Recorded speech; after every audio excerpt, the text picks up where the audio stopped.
All right, hello Leo. Welcome to your July 2026 horoscope.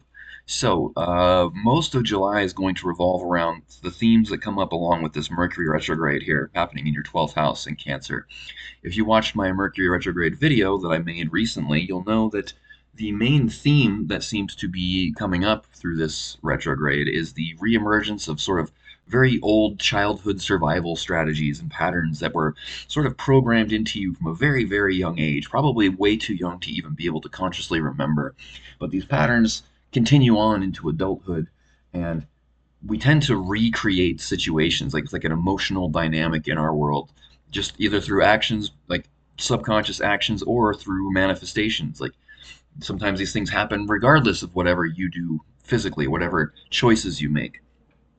And for you, I mean, a lot of the signs so far that I've done readings for this month, there's all these really complicated interplays of different energies, and it's like a tangled web that I have to untangle. But for you, it's actually pretty simple because it seems like the main strategy for Leo is to suffer in silence.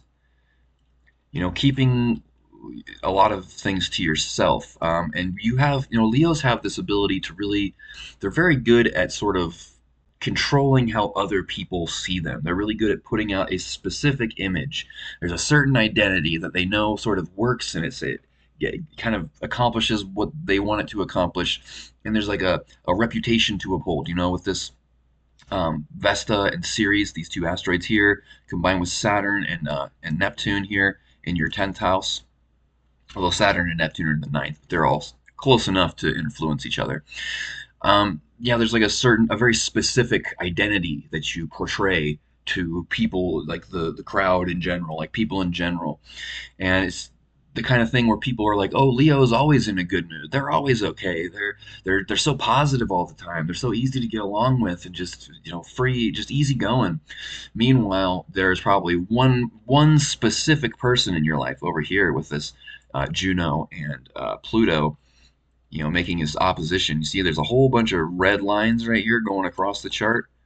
Those are oppositions, and this is kind of putting a whole lot of tension or strain, or pressure, maybe is a better word, on one particular person who actually sees the real thing that's going on inside of you. Like you kind of keep all of the things that you may be struggling with, all the suffering that you may endure, you keep it pretty much to yourself, except for one specific person.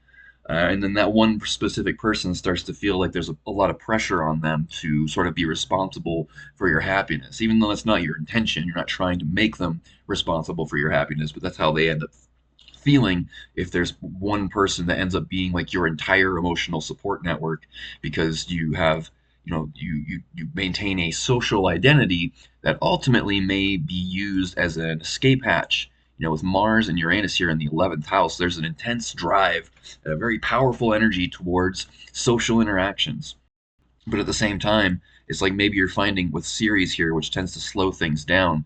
There's a strong drive and a lot of motivation towards like social interaction and networking, but you may be finding that other people are not feeling quite as motivated to get together and hang out and go out and go on vacation, or all these different things like these social types of events.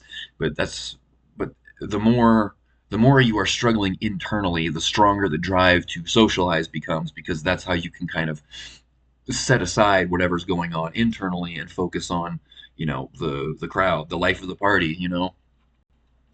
um so maybe some of you grew up in an environment where you it was better to just not speak up, or just not rock the boat, maintain the status quo, even if it means kind of just sucking it up and dealing with things on your own.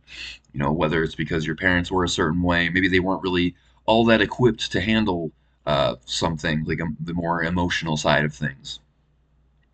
So let's erase all this here, and maybe whoever this one particular person in your life, probably like the person who's closest to you in your life, that kind of is the one person that really sees all of what's really happening with you. They may even encourage you also to, you know, be very social, because it kind of takes the pressure off of them as well. They're like, yeah, you know what, we should go have dinner with such and such, or go out here with these people and do this, or go to this party or get together or whatever here. Um, And if I recall the Leo tarot reading that I did for June, there was this. It seemed like it was circling around the idea of like, like maybe somebody ghosting you or people not getting back to you as quickly as you would like. The title I think was "A Watched Pot Never Boils." The longer you stare at your phone, the longer it takes for anybody to get back to you. The longer you watch the pot of water, the longer it seems to take for it to start boiling.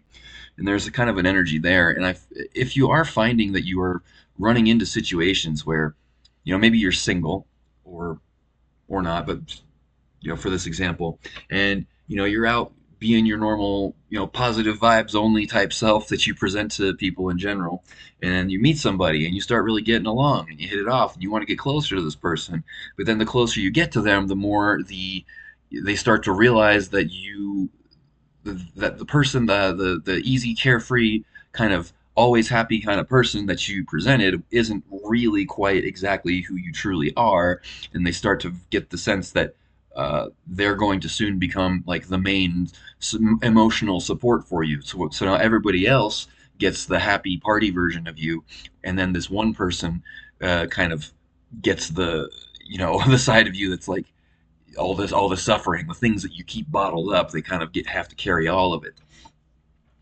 And so one of the recommendations here, with the North Node in the eighth house here, is really just to kind of maybe broaden, expand the number of people that you let into the fold, not just putting it all on one particular person. Now, if you have a therapist and that's that one person, that's their job, so that's okay. But even then, just having one specific person that's supposed to carry it all, be the main support for everything, that's a lot for any one person to handle. And it also doesn't really do you any favors because that one person might not always be available, or they may be dealing with their own things and not really in the position to be able to be there for you. And there's a general sense that with Leo or with Venus in Leo in the first house here, people kind of already like you anyways. Like this idea that you have to be the positive vibes only, always happy, super positive, never get you down kind of personality for people to kind of gravitate towards you. That is a fiction in your head. You kind of have a natural charm anyways, like regardless of whether or not you're trying to bottle everything up and handle it all on your own. But I just get the sense that there is maybe early in life there was something that occurred that gave you the belief structure that says that it is better to just suffer in silence and not rock the boat or upset the status quo. But in adulthood, these old patterns that we don't even usually recognize that we have because they've been there for so long and they were formed usually maybe before you were even old enough to speak. These are old like core foundational sorts of wounds, and into adulthood eventually they start to cause problems. They're no longer serving you. Maybe they served you when you were young and they helped you navigate the environment of your childhood, but then as an adult these things start to kind of cause problems. Let's see. Yeah, so I suppose this tendency to maybe try to be like hyper social, it's actually not really doing any of your favors. It's a form of an escape from having to sit and do the quiet inner work that involves sitting with very uncomfortable feelings and having to process and digest these emotions that when you're distracted with social interactions and other people around all the time, those things tend to stay dormant in the background. But the longer they go ignored, the kind of more they start to kind of fester and start to try to grab your attention. Things start to manifest in your world that start trying to force you to address these things. These subconscious wounds and these things that are deeply buried in the psyche. They want to be worked out, and like your reality tends to reflect these unconscious belief systems and wounds and traumas through real life situations. It's what Carl Jung called synchronicity. Um, so I think I've pretty much hammered on the main point that's kind of jumping out at me here. I'm keeping this round of videos somewhat short. This channel's pretty new, um, so if you've enjoyed this reading, or if you want to get deeper into your own chart, send me a message or check out my website where you can find all the services that are available there. Remember to like and subscribe and comment. All those things help me a lot. Even if you hated the reading, comment about that too. Just let me know what you think. And thanks for watching. I'll talk to you again soon. Take care.